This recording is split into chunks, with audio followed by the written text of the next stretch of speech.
All right, folks, today we're going to get into the ultimate guide to crafting your optimal budget for financial success. And I like to be careful with the word budget because sometimes it could have a stickiness to certain people. It doesn't for me. I always believe that at any given time, you should always be looking to save 15 to 20% of every single one of your checks that come in, even after you're contributing to your 401k or going up to the match on your 401k.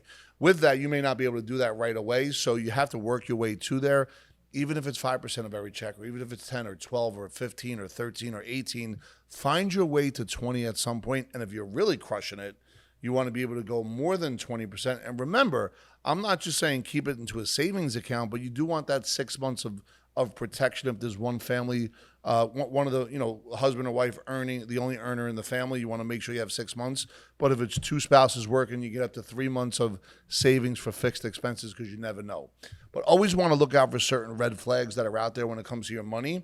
And number one will be to consistently spending more than you're earning. I mean, listen, I think that's pretty obvious. If you're going to be spending more money than it's coming in, then it's going to be a problem. If you think about America itself, we have a $31 trillion deficit. However, the GDP of the country is $24 trillion. So we are spending more than what we're bringing in as a country. You don't need to model that. Obviously, if you have high levels of debt and there is a level of reliance on credit, you want to make sure if you look at your debt, the debt has what we call a debt repayment program that's automated, but always find the best interest rates to be able to do that, even if you have to consolidate along the way. And do not neglect, do not ignore whatever your 401k is or whatever your investments are. You may get statements that, in the last 12 months, the market had gone down a lot and it's been going up and down, and the statements got worse each month before they got better. Believe it or not, as long as you're diversified and as long as the right hand is speaking to the left hand, you're in a good spot if you're going to continue the dollar cost average with the right philosophy. It does come back down to a philosophy. It comes down to a mindset, and it comes down to what your long-term vision really is going to be. But remember, when things are down, that doesn't mean it's bad. That means things are starting to get on sale. So always keep that in your head when it comes to your planning and understanding what things look like if you project out in the future by sticking to a game plan. You could predict the future every day in your world if you stick to a certain set of routines and rituals, and if you become a habit to them and you get them better and stronger and more efficient, you can look out 2-3 months, 2-3 years, 20, 30 years later and be able to say, okay, there's a good chance this could happen if I keep doing that.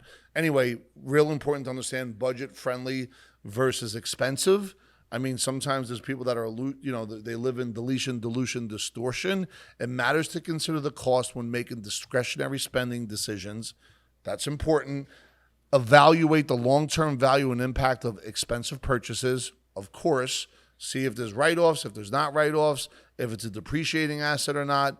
If it's for lifestyle, what are you going to get out of it? And obviously balance affordability with quality and necessity. Okay, what does that look like? You got to take some balance and strategies when it comes to what your money looks like. You got to really say to yourself, okay, if I buy this, that means I can't do that. However, if I save this, then maybe I could buy and do that later on. And you want to build into a budget. I talked about it at the top. You may only be able to save 5 or 10% on every paycheck, but eventually get yourself to 20, and that means after your 401k or after your after-tax brokerage accounts. You want to allocate funds for taxes based on your tax bracket and potential deductions. This is where your accountant is very, very important, and making sure that the communication there is at the top level and that you are really in a position to tax harvest if necessary, but at the same time that you're really putting yourself in the right mindset so you don't get hit with a bill at the end of the year that you didn't expect, and because you didn't save properly, you're kind of running out of money. Always set aside an emergency fund to cover unexpected expenses. You may lose your job, but like I said, both spouses are working. You want to go 3 months fixed expenses. One spouse, you want to go 6 months. So when we talk about the budget, the last thing is you want to save 20%, and it has to be outside the 401k. But don't forget, if the 401k is properly designed, if you understand the fees and the hidden fees, if you look at the menu of choices inside the 401k, the good news is you could say, hey, if I put 15, 18 grand a year, or if I'm over 50, And if I have a profit sharing 401k and I can put 50, 60, close to 60 grand away with a certain conservative rate of return, you could kind of figure out what that retirement is going to look like from a standpoint of a distribution. You may get to retirement, I'm not suggesting this, but have a $2 million IRA or 401k and put a portion of that into fixed annuities. So you have a predictable amount of money that's coming your way. Minimize expenses for a successful budget. Okay. Do you go out to eat 4 times a week? Does your credit card have on there all the different food delivery services? Is there 17 people using your credit card? I just announced what happens in my world. And what I'm saying to you is, as I've begun to correct that, all of a sudden you're saving an extra $1,000 to $2,000 a month. So it's important that you understand what that looks like. Cut back on dining out, of course. It is fun, and food prices have gone up. Evaluate reoccurring bills, subscriptions to identify potential savings. You know, all these apps on this phone, they're starting to cost money on a monthly basis. The real question is, which ones do you need, right?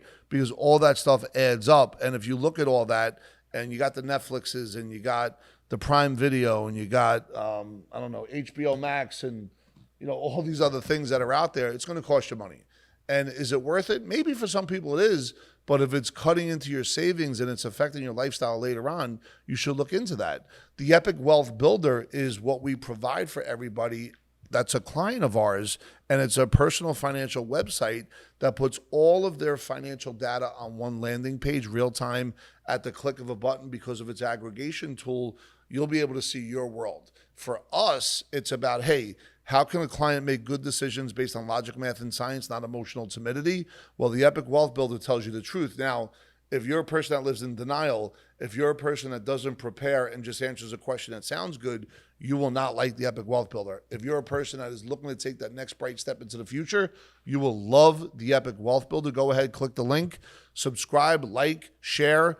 If you want to sit down with one of the team members to go through a full financial analysis for free, we could do that. However, we are offering you the Epic Wealth Builder as a free add-on. What will happen is, once you fill out all the information, one of the members here at Epic will take you through the demonstration.